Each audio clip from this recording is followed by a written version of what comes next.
Imaginez-vous debout au bord d'une falaise dans les Alpes suisses, avec des sommets couverts de glace qui se dressent au-dessus de vous.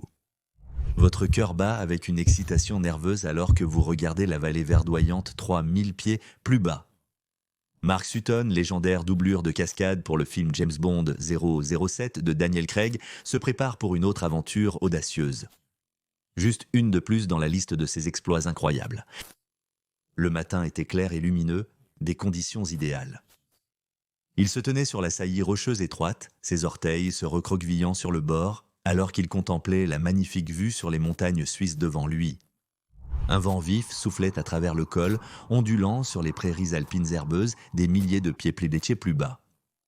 C'était le monde de Mark Sutton, l'adrénaline et l'aventure extrême, et il était né pour devenir l'un des grands.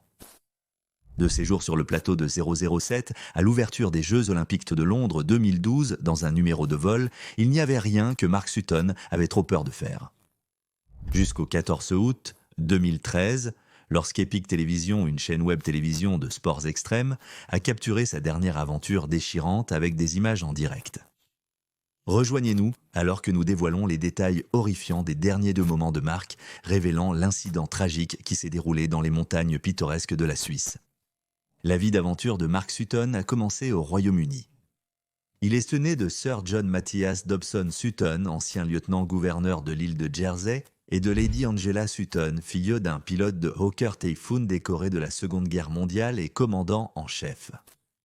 Issu d'une famille de grands réalisateurs, Mark savait qu'il avait de grandes chaussures à remplir.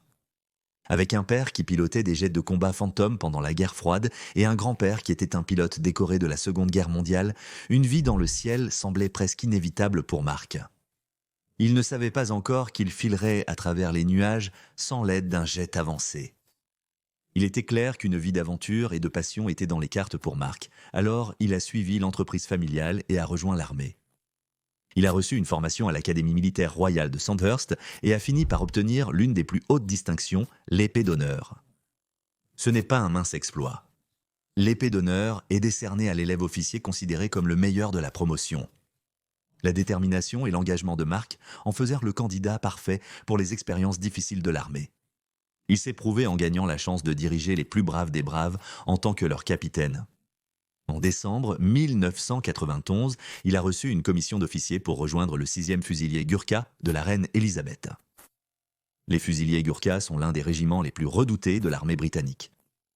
La plupart de leurs recrues viennent du plus ancien allié asiatique de la Grande-Bretagne, le Népal.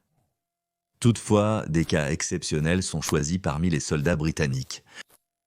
Les Gurkhas sont redoutés pour leurs compétences au combat rapproché, au combat au couteau et au combat corps à corps.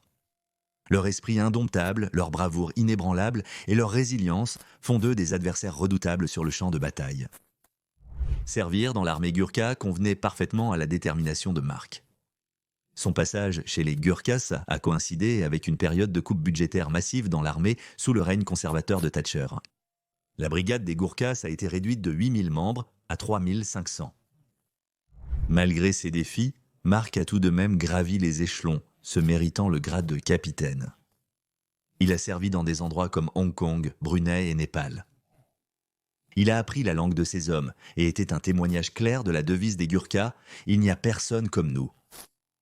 On ne peut qu'imaginer les conditions d'entraînement brutales que Mark a subies dans l'armée Gurkha. Pourtant, il a persévéré. C'est probablement dans ces conditions que Mark a développé une addiction à l'adrénaline et un désir de vivre la vie sur le fil du rasoir. Après son passage réussi en tant que capitaine Gurkha, Sutton a décidé de changer de cap et d'explorer d'autres opportunités. Bien que ses raisons de quitter l'armée ne soient pas entièrement claires, son départ n'a pas marqué la fin de ses exploits audacieux. Il a quitté l'armée en 1995 pour faire carrière dans la finance, déménageant finalement à Londres. Au moment de sa tragédie déchirante, il travaillait en fait en tant que consultant pour la Royal Bank of Scotland. Au fil des années, Mark a bâti une carrière lucrative dans la finance grâce à sa détermination. Il n'est pas clair quand il a commencé le parachutisme et le vol en wingsuit, mais il est évident qu'il avait un engagement inébranlable envers le sport extrême, tout comme ses autres exploits dans la vie. En septembre 2011, Mark était le chef de projet pour le projet d'atterrissage en wingsuit. Il avait gravi les échelons jusqu'à un niveau professionnel dans ce sport extrême, donc son expérience et ses connaissances étaient en vital pour ce projet. C'était une première mondiale qui a vu Gary Connery, un ami proche de Mark, être le premier à atterrir en wingsuit sans l'utilisation d'un parachute. Vous n'avez pas tort de penser que c'était de la folie pure, mais ce sont les niveaux extrêmes auxquels Mark et la communauté du wingsuit se poussaient en utilisant une longue rangée de boîtes en carton, Gary Connery a réussi à atterrir avec son wingsuit sans parachute et heureusement sans blessure. C'était l'une des entreprises extrêmes de Mark et Gary ensemble. 3 mois après la création de son entreprise Voltrek, Mark Sutton a goûté à la célébrité grand public lors de la cérémonie d'ouverture des Jeux Olympiques de 2012. En tant que doublure de cascade pour James Bond de Daniel Craig, Mark Sutton a sauté en parachute d'un hélicoptère au-dessus du stade de Londres. Il était accompagné de Gary Connery habillé en reine elle-même avec sa robe et son sac à main. Dans le vrai style de 007, ils ont flotté jusqu'au stade avec le drapeau de l'Union et des parachutes blasonnés dans ce qui est devenu une sensation médiatique. Il a fallu 3 mois d'entraînement secret à Mark et Gary pour préparer ce tour.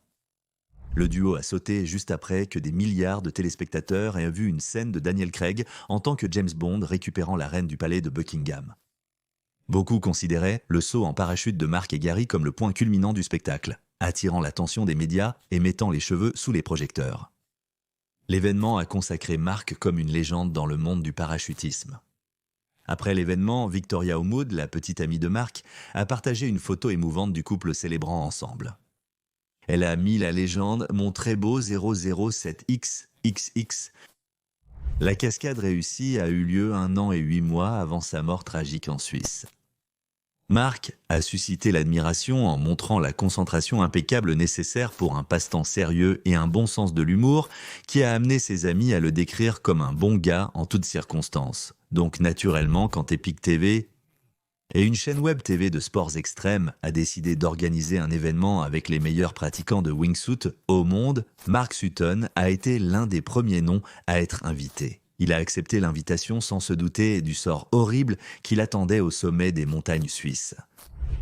20 des meilleurs pratiquants de wingsuit au monde ont été invités avec Mark et se sont vus offrir nourriture et hébergement gratuit en échange de vidéos de leur vol en wingsuit pendant les 3 jours de l'événement.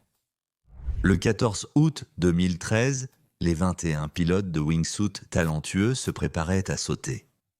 Le mauvais temps et la mauvaise visibilité ont retardé les premiers sauts, mais une fois le ciel dégagé, ces individus intrépides étaient impatients de s'élancer à travers les nuages à des vitesses vertigineuses. Mark Sutton et son ami de longue date, Tony Urigello, devaient faire partie du 5e groupe de sauteurs. Ils sont montés dans un hélicoptère avec leurs camarades sauteurs Hubert Schaubert, Mathias Suisse et Carlos Pedro Briseño. 5 parachutistes y sont montés, mais seulement 4 d'entre eux sont redescendus. L'hélicoptère a grimpé à 10 800 pieds au-dessus du paysage suisse pittoresque, offrant aux sauteurs une vue à couper le souffle. Les 3 premiers sauteurs ont fendu le ciel rapidement et ouvert leurs parachutes sans problème. Puis ce fut au tour de Tony et Mark de partir en duo. Mark a demandé à Tony, le pilote le plus expérimenté, de suivre sa ligne. Sur l'une des dernières photos de Mark, on peut le voir faire le signe du pouce levé juste avant son dernier saut. Le duo a sauté avec grâce de l'hélicoptère, montrant au monde les prouesses que 2 professionnels de la wingsuit peuvent réaliser. Mark et Tony ont fendu l'air, atteignant des vitesses d'environ 155 miles par heure.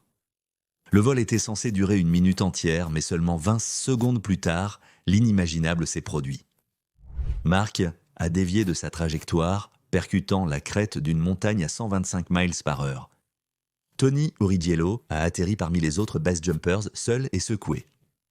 Des regards de confusion et d'incertitude ont envahi le visage de tout le monde alors que Tony expliquait le tournant choquant des événements. Personne ne pouvait croire que cela puisse arriver à un homme considéré comme l'un des meilleurs wingsuiters du monde. Alors, qu'est-ce qui s'est vraiment passé ? Contrôler une wingsuit nécessite l'utilisation de tout votre corps.